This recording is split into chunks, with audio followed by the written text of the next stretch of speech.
We know from the scriptures how very often Jesus healed. He healed so many people afflicted with different diseases. He drove out demons, even raised Lazarus from the dead, brought people back to life physically. Those were signs of God's glory and power being manifest even in ways that nature could not explain, because God is the creator of everything. And those healings and miracles Jesus performed were done to show the power of God, the glory of his majesty. But what mattered most to Jesus were not those physical healings. We know what he said every time he healed: "Go, your sins are forgiven. Sin no more." Today, he asked the question, which is easier, to say, "Rise and walk," or "Your sins are forgiven"? And we know what he is alluding to in the Gospel of Matthew. In order for Jesus to forgive sins, to give that power to the church, it will require of him the sacrifice on the cross.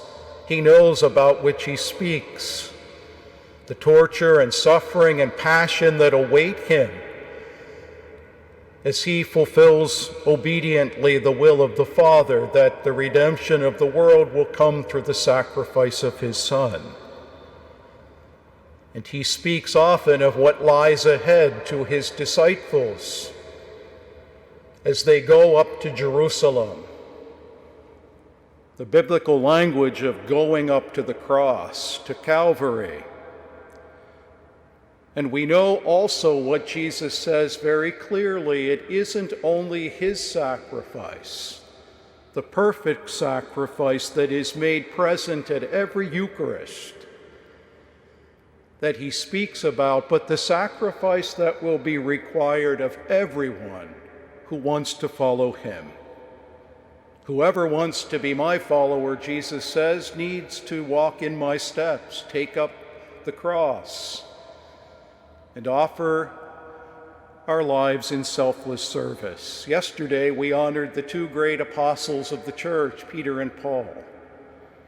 Today, we remember those first Roman martyrs, hundreds and hundreds of them.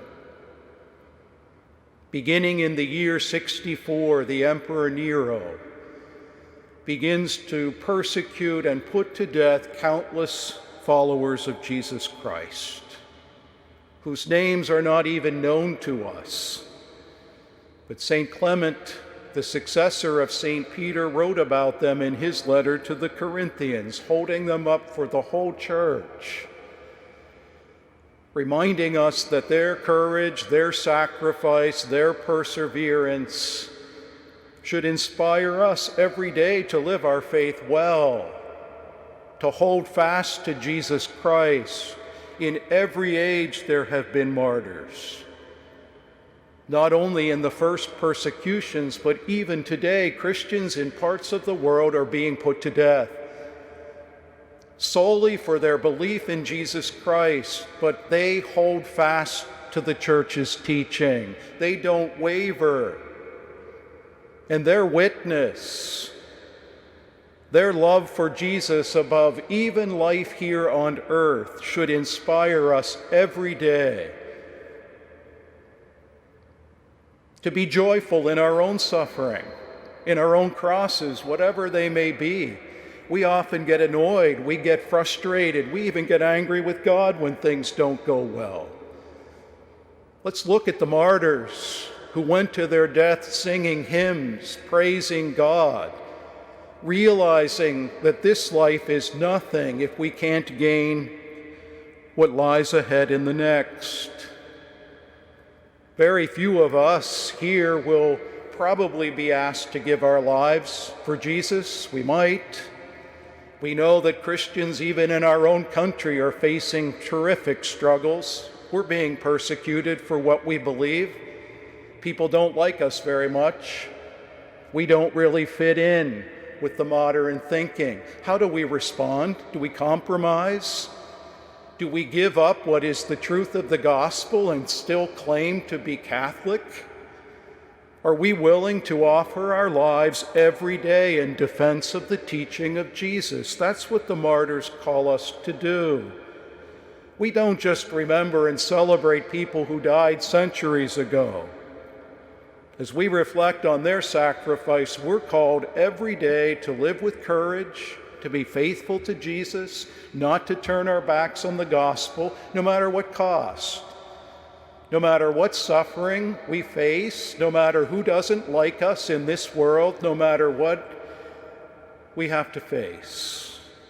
What lies ahead drives us on with hope and with joy every single day.